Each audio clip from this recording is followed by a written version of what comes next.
Hello, everyone.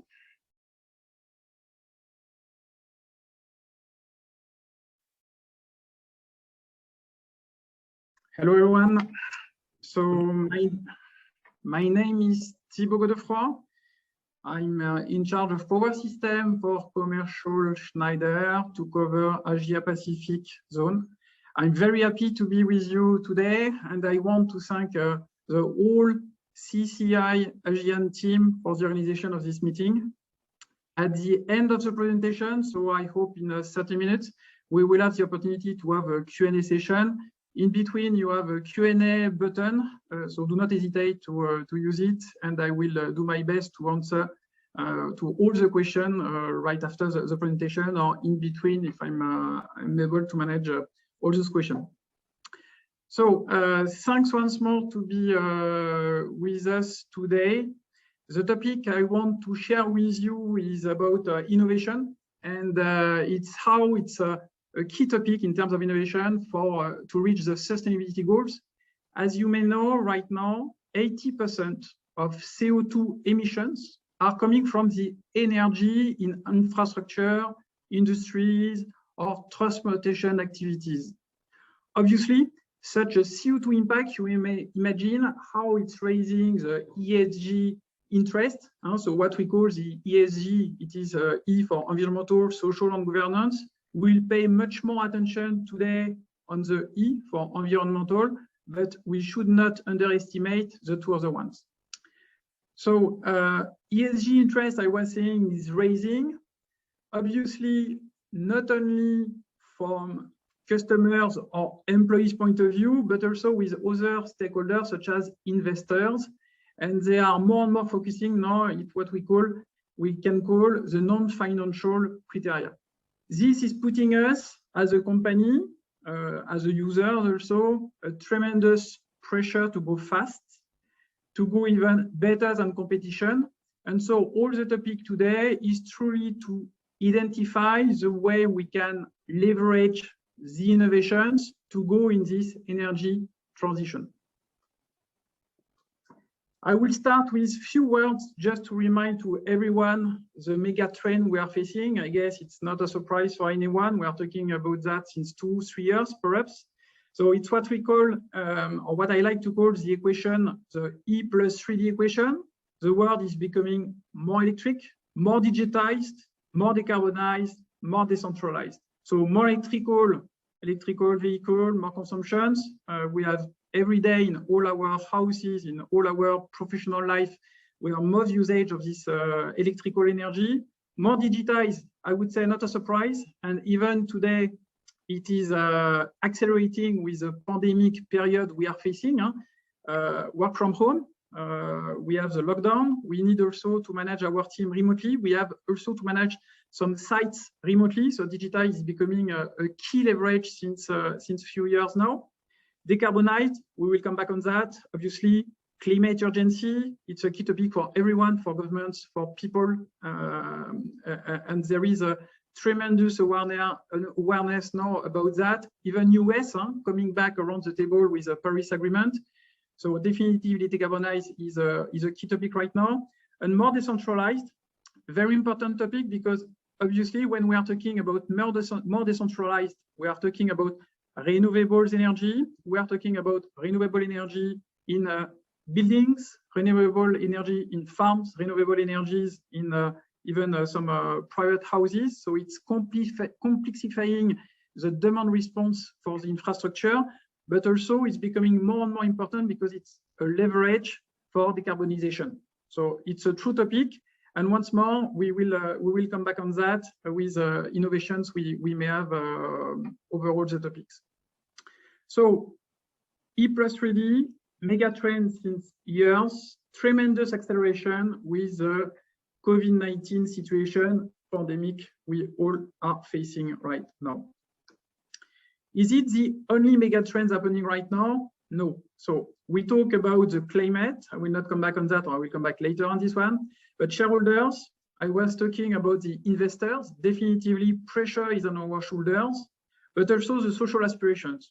So we saw through the social media, the Me Too, the Black Lives Matter, and much more, but it's impacting also our companies, because we need to protect, we need to defend, we need to reshape our image and our reputation using, obviously, the social media topics.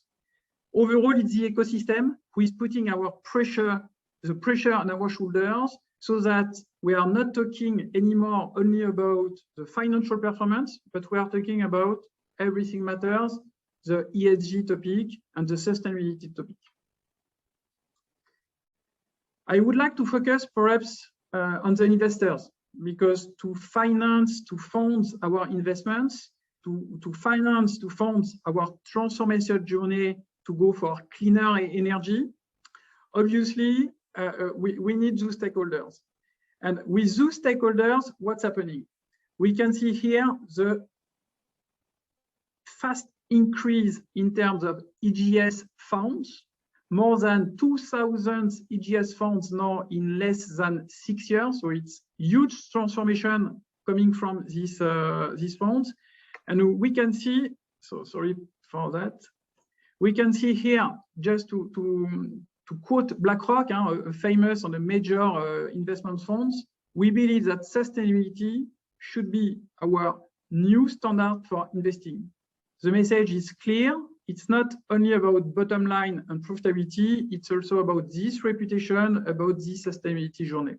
And this is on top of the mega trend and stronger and stronger. Now, I was starting with the ESG proposition.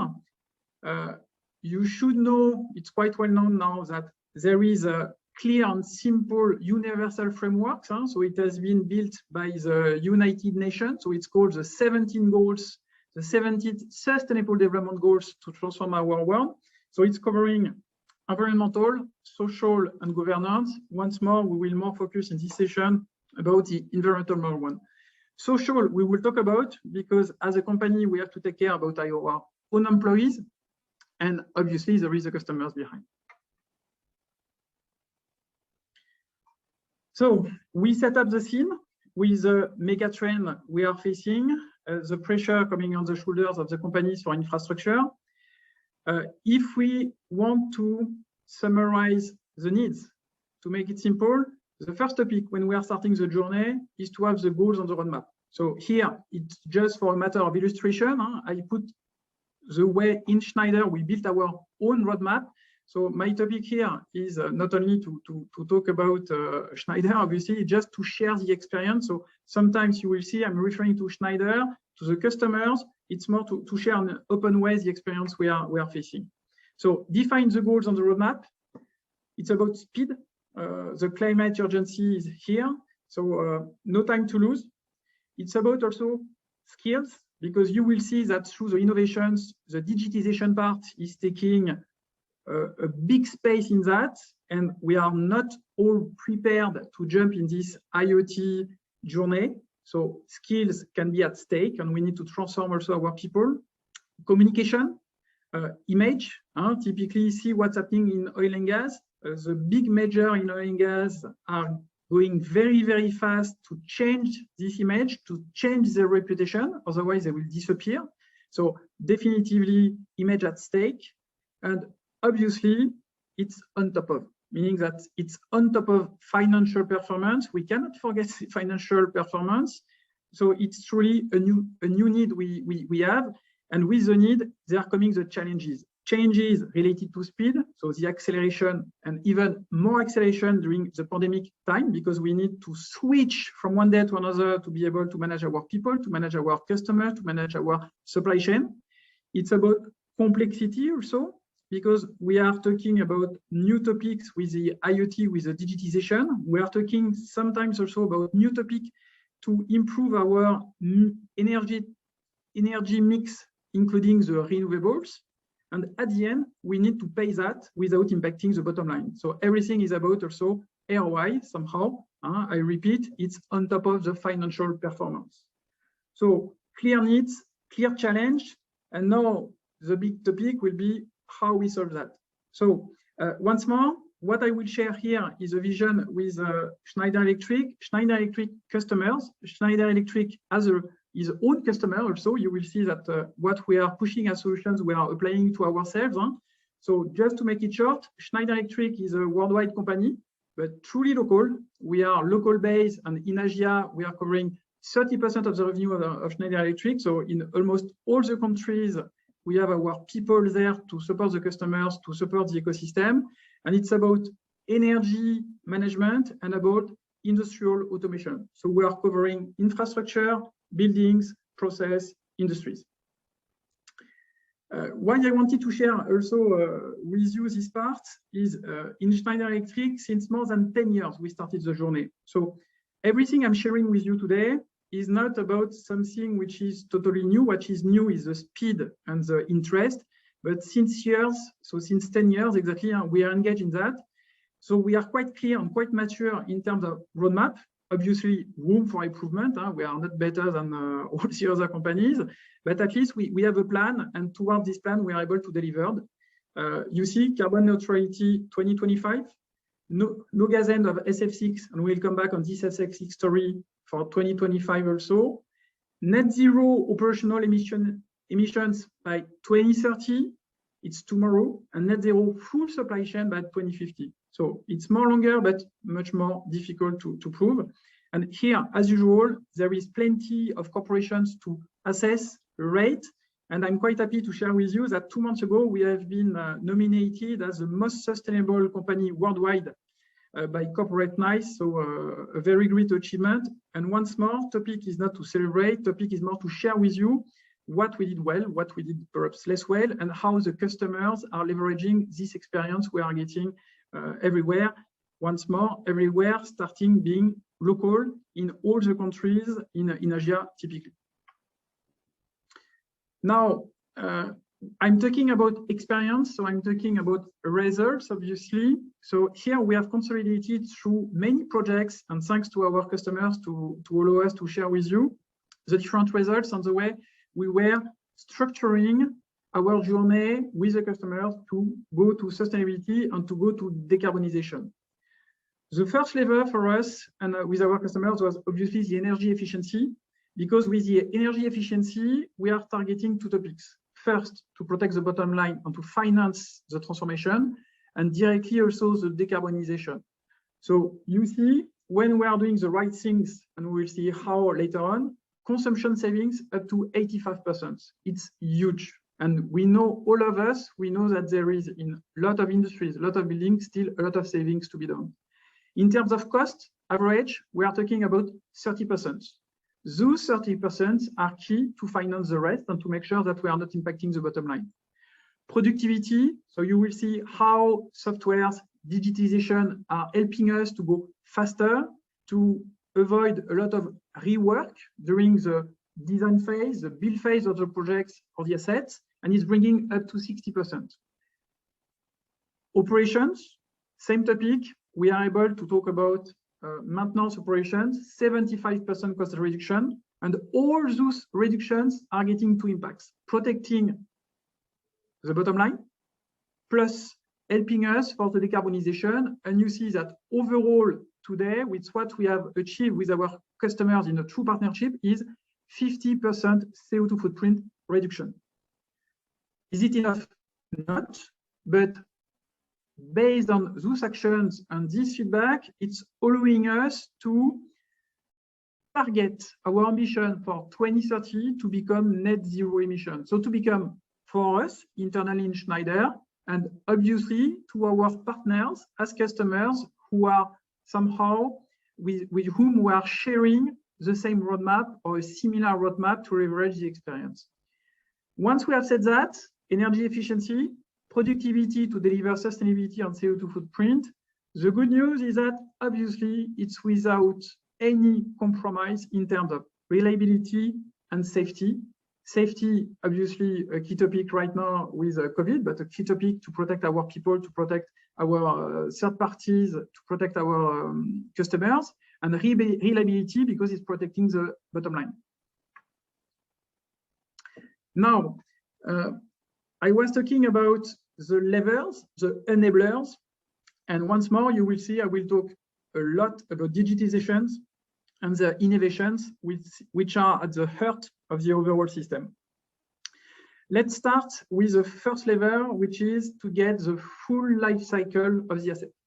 It's truly important because the sooner you are starting, where typically you are launching a new factory, the better it will be, and the more savings you will have towards a brownfield situation where you are just upgrading.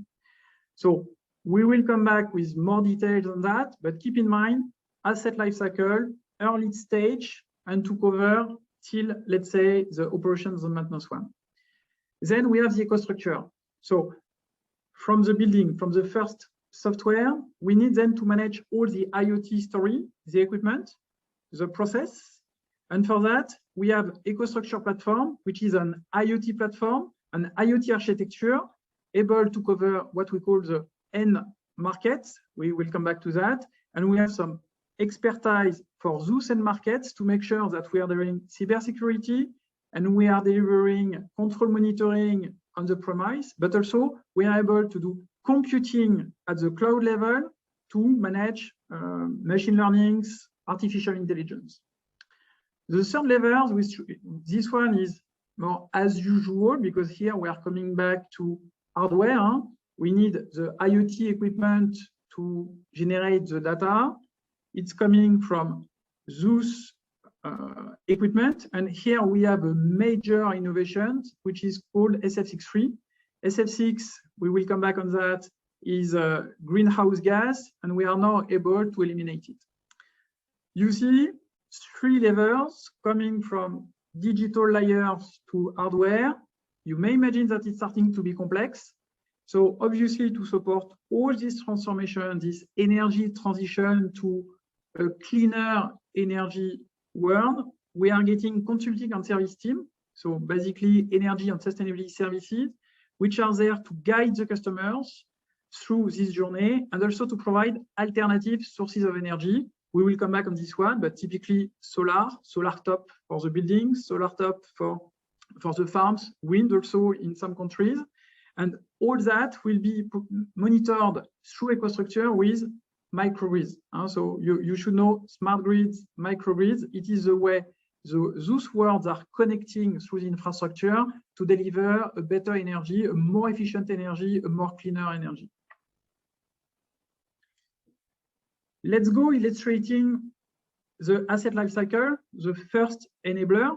So we are covering what we call the CapEx phase. So it's where we are investing with the design and the build, and we are going through the operational phase, what we call the OPEX, operate and maintain. Design and build, here where we are doing the savings is providing an integrated software approach where the design, the build, whatever we are talking about the buildings, we are talking about the layout, the electrical distribution, but also the process of the machines making the job basically, they are compatible so that you are able to deliver savings, because when you are modifying, let's say, the shop floor, it's impacting the way you have implemented your machines. With the same software, you are able to change. So you are avoiding mistakes, you are saving times, and you are able, during the life cycle of your building, of your factories, you are able to make all the evolution you need with extension, because obviously you will be very successful, or also with some modifications. Then we are going through the operations. So operations, obviously, we have full software to help you to optimize the process, to monitor and control the performance of the process, and to plan and schedule when you should extend one machine, stop one machine. And here we are coming back to the maintenance. In maintenance, thanks to the IoT, we are not talking only about preventive maintenance, but now we have also the tools to do predictive maintenance. Sorry. So all this part of predictive maintenance means that you are not suffering any unexpected shutdown. You can schedule, you can plan, and once more is also improving the safety of your people, because the conditions of operations normally should be shorter because it will be planned and it should be safer for you guys. I have a short illustration to make it simple with some pictures. I guess it may help. So you see on the left part, we are taking an example of a 3D plant design. So what we call digital twin. Digital twin, also to create 3D models, 4D, even 5D models, so that you can follow your project. It's going through the electrical distribution and process, where you can optimize your layout. You can optimize and simulate how it's working. You can simulate also what's happening in case of failure, so that you have efficient process to still improve the operations. We can train also your people, so how to react in case of failure, how also to be able to manage your machine, your process without getting a major risk. So it's where we have even training simulator. It's augmented reality for your asset. And here, once more, I'm not talking about asset from Schneider. I'm talking about your asset from whatever they are coming. Today, there is third parties. You have software engineers able to adapt to your own solutions. And then obviously we have the real-time optimization going till the last level, which is the maintenance part. Once we worked on this full life cycle, to monitor in a daily way, we need the upper level, the EcoStruxure architecture and platform. Once more, EcoStruxure is the Schneider name, the Schneider architecture, but be aware once more that it's totally open technology, meaning that it's prepared to be used by system integrator, to have third parties participating to EcoStruxure, to connect other devices, other equipment rather than Schneider one. The matter here is whatever are the suppliers of the hardware, you should be able to leverage this IoT journey to become successful. How it works? Quite easily. Let's start on top of you are the 4 end markets. So building data centers, industry, infrastructure, because we know that the expectations are not exactly the same for those markets. So we have adaptations for those end markets, and we are able to go to truly 6 domain expertise. So it's what you have on the bottom part. We are talking about building, power, IT, machine, plant, grid. So you see, we're covering from the network of the grid, from the utilities to the true building, office building, industrial building, commercial building, and we can have in between oil and gas, you can have farms, wind farms, solar. We are able to manage all that. And then it's just a question of scalability of the EcoStruxure architecture and platform, and we have different solutions to that. The way it's organized is always the same for all the end market, meaning that we are starting with the first layer, which is the connected products. So it's a must. If you don't have sensors, if you are not measuring what's happening in your process, what's happening to your equipment, you cannot go to the next one. You don't have data. So we are starting with the connected products. We are going to the edge control. So what does it mean to the edge control? It means that on the premises, you may have access to all you want to control and monitor. So it's still physical. You have the unified center rooms where you can pilot your electrical distribution, you can pilot your process, you can pilot your building. And then we can go till the last level, which is the cloud. So where we are computing all the data, and it's where we are doing the machine learning, it's where we are doing the artificial intelligence, so that we can provide much more value to the data you are generating by yourself. We know that today we are facing a lot of cybersecurity changes. So obviously, all those connectivity or connected parts are with the last standard in terms of cybersecurity, and everything is on top of the edge in terms of international standards towards what we know today. Now, let's go through simple example coming from customers. Thanks once more for the customer allowing us to share some experience. So it's to try to make it concrete. So I've selected few examples. We have much more. So I try to diversify somehow the pitch to focus on the infrastructure part.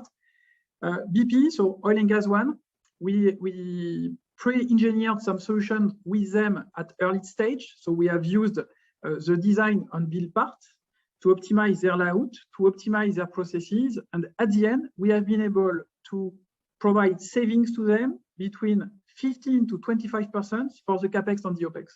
And if you see on the right part, nothing fantastic.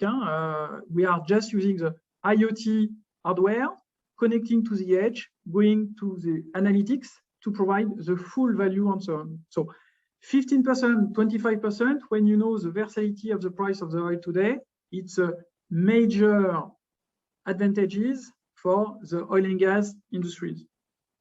Let's go down to Malaysia. So we are in Malaysia with the CCI. Here, once more, simplest solutions, perhaps, but same idea, connected products, edge. Let's go to the cloud. 40% energy savings. It allows the Malaysian stakeholders here to meet their target starting by 2020. They were getting some commitment through the Copenhagen promises. They achieved the target, 40% energy savings, 40% decarbonization. I was telling you, we are also our own customers. So here it's the office in Singapore, so Kallang Pulse Singapore office. We are fully deploying the EcoStruxure levers, including for maintenance. We are enjoying 42% savings. On top of that, we put some renewable energy. So here we are going one step behind. It's not only about energy efficiency. Here we are also providing the mix of energy. And I have just after another example, but here it's where we are increasing somehow the penetration of the decarbonization or the impact of the digitization to the decarbonization. And what is important here also is that this building has been the first non-residential building in Singapore to be certified BCA Green Mark Platinum. Why it's important? Because on top of the savings, on top of you are delivering your own green journey, you are also delivering a better image. You are also delivering a better reputation you can leverage. So we talk about energy efficiency for top line.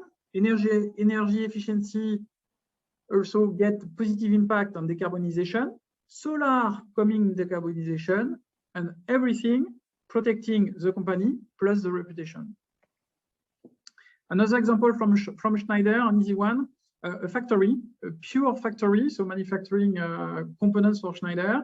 You see rooftop, solar, we put storage, and in order to manage between the grid, because we are still connected to the grid, so we have the grid, we have the solar, we have the storage. And through that, we put in place a microgrid management so that we can manage the demand response for the internal usage. This is a key topic because it is based on the return on investment of all those sites. The ambition, and we are half part of the ambition, is to have 100 factories in Schneider, totally autonomous in terms of renewable energy to reach our target by 2030 net zero emission. So typically, we are testing internally all our solutions through those digitization part. The microgrid concept, so perhaps it's not the right place to go into the details.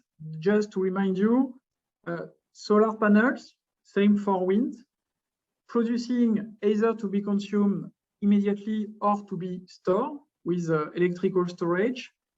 The building where we have the demand, so we can consume, and the microgrid to optimize. Should we produce, should we be connected to the grid?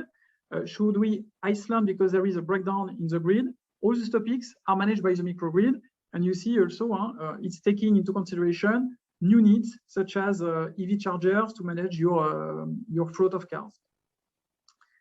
I was telling you before, quite complexity to make sure that we are covering everything from the life cycle of the assets to the monitoring of the operations, plus now the mix of energy. So we have energy management consulting services team, so energy sustainability services, exactly, to help you to this journey, to make sure that you are doing the right things and you are maximizing your solutions. Sometimes, depending on the country, depending on the conditions, it might be very difficult for you to have access to solar rooftop and so on. So there is alternatives, and we are applying those alternatives through power purchase agreement. What does it mean? It means that somewhere in your country, in other cities or wherever, there is a producer of renewable, and we are dealing with a pool of renewable producers so that you can purchase to them their renewable energy. So it's what we call the PPA, for Power Purchase Agreement.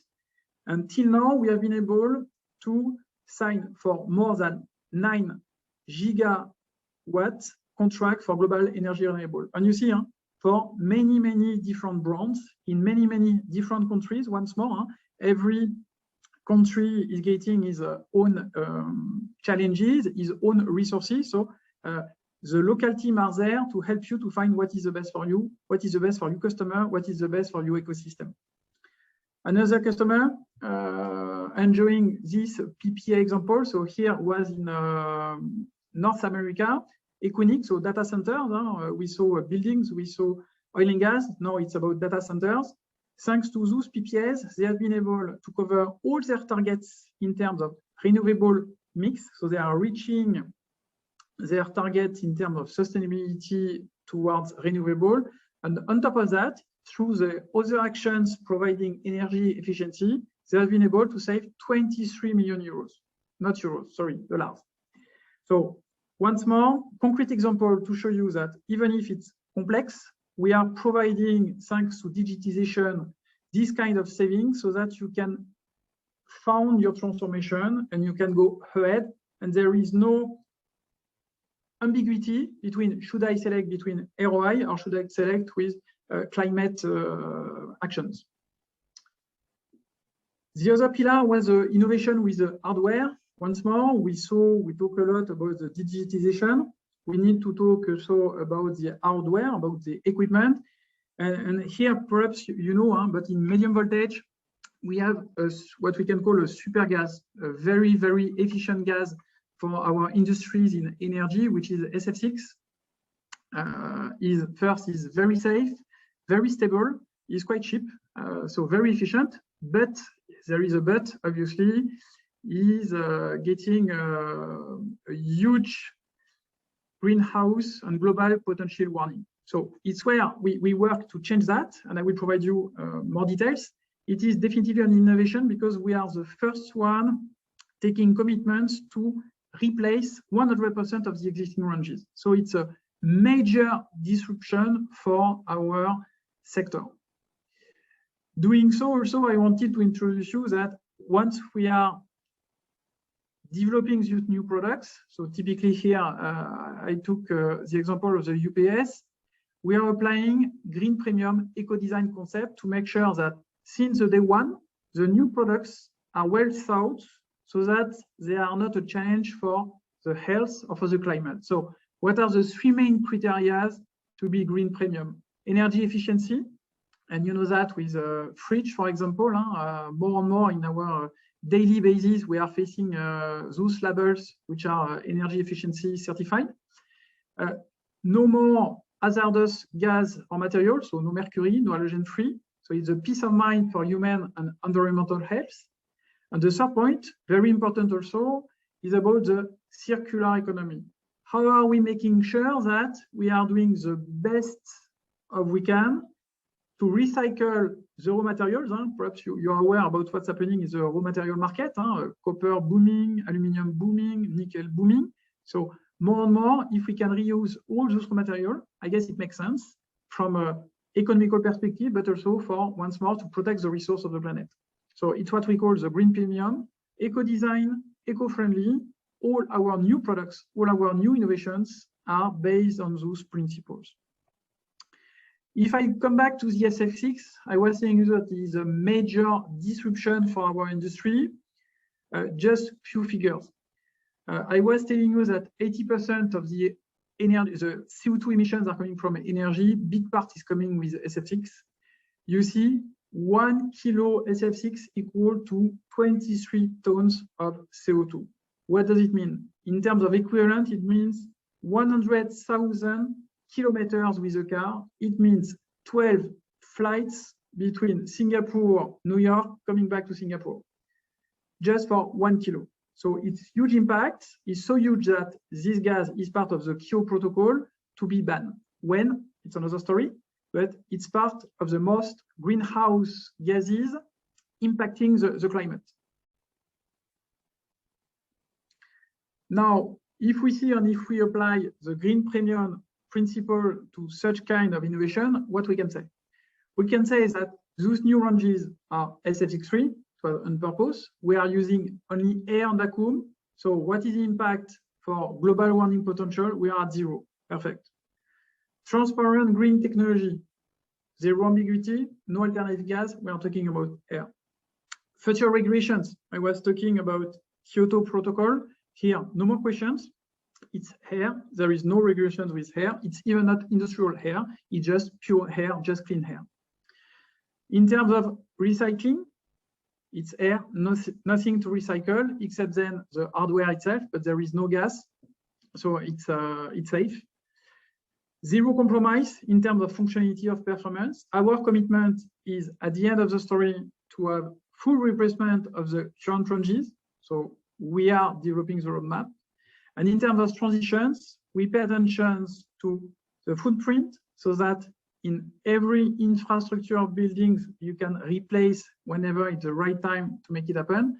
And the same way, the human interfaces are the same so that the operators are not rediscovering new topics. Once more, operations are safe.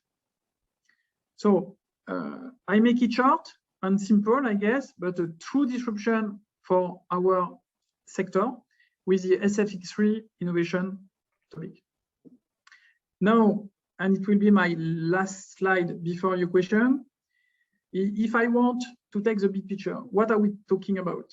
We are saying that digitization innovations make possible the sustainable journey because at the same time you are delivering savings, you are able to invest in your mix of energy. And if you do the balance sheet will be positive. So it means that digitization and those innovations are true enablers for this sustainability journey. If you want to come back to manual work, to paper, we know that it doesn't work. We did it during years. So I would say we need to go ahead. Technology is there. We have the methodology now. We have experience from the, let's say, past 10 to 5 years to deploy. Still a lot to do. No challenge here. Yes, still a lot to do, but now it's just a matter of speed. In terms of sustainability, what I say here is that everyone benefits. And this is truly important because at the end, obviously, we are focusing on the company, right?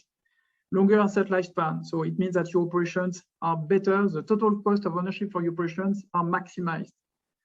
Peace of mind, meaning that if everything is maximized, we saw about reliability, we talk about safety, it means that you can focus on your core activities.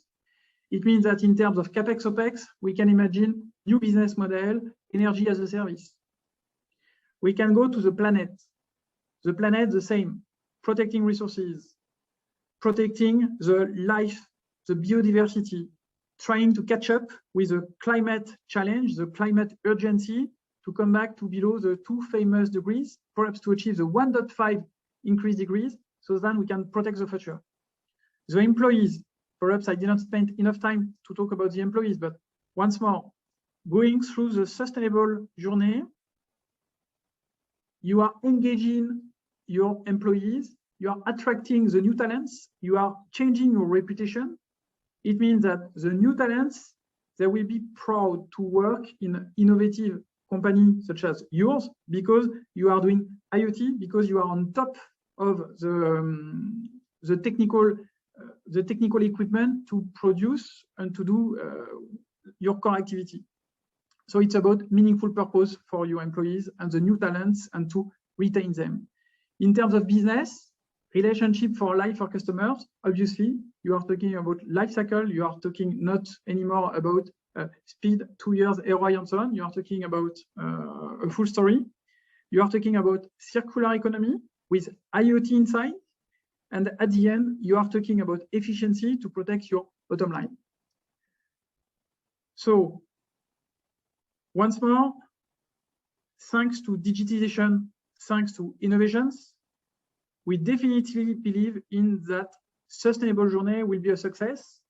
Every case is different. So it means that it deserves to have a true study, a true support to help you perhaps also to build your plan, to achieve your goal. We are getting experience. More and more experience are openly shared. So I hope this session helps you to structure perhaps the way we can approach that, do not hesitate to come back to us. It will be our pleasure to support you and to discuss further with you. So I guess we can open perhaps the Q&A session. Perhaps we can check if we have already some questions and if there is a pool.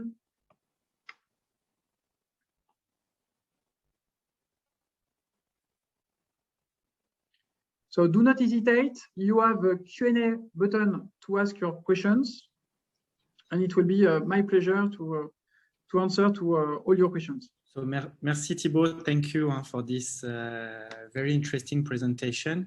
I don't see any questions so far, so let me launch a quick poll so everyone can answer.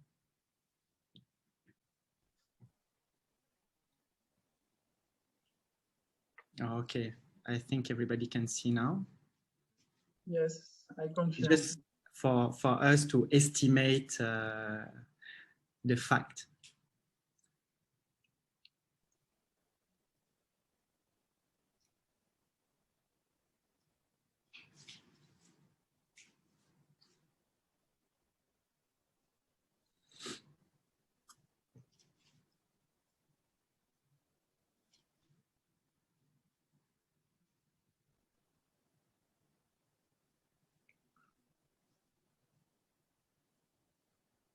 I'll leave it 10 more seconds.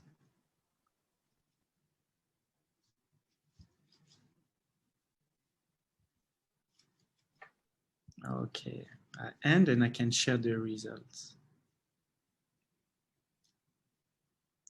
Okay, any comments, Thibaut? Totally agree with the comments when I see probably and definitively. It's true there is a huge difference from one geography to another one.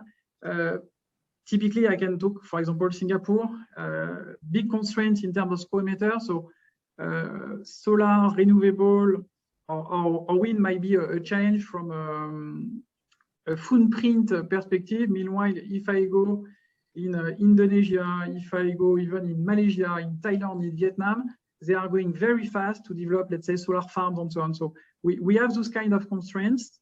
And yes, there is definitively an impact on the infrastructure and how, let's say, the country is. So yes, reason why we need to go case by case to check what's happening and how to support. Thank you, Thibaut. Do not hesitate to reach to CCI France Network if you need to get Thibaut's contact and to put in touch with him and the team. We are here to assist anywhere. Do not hesitate. You have your B2B meetings following. You can request meetings also to more than 300 participants. And then that's all. I wish you a pleasant networking session. Thank you, Thibaut. Thank you all for joining us. Thank you, everyone. Bye-bye. Bye.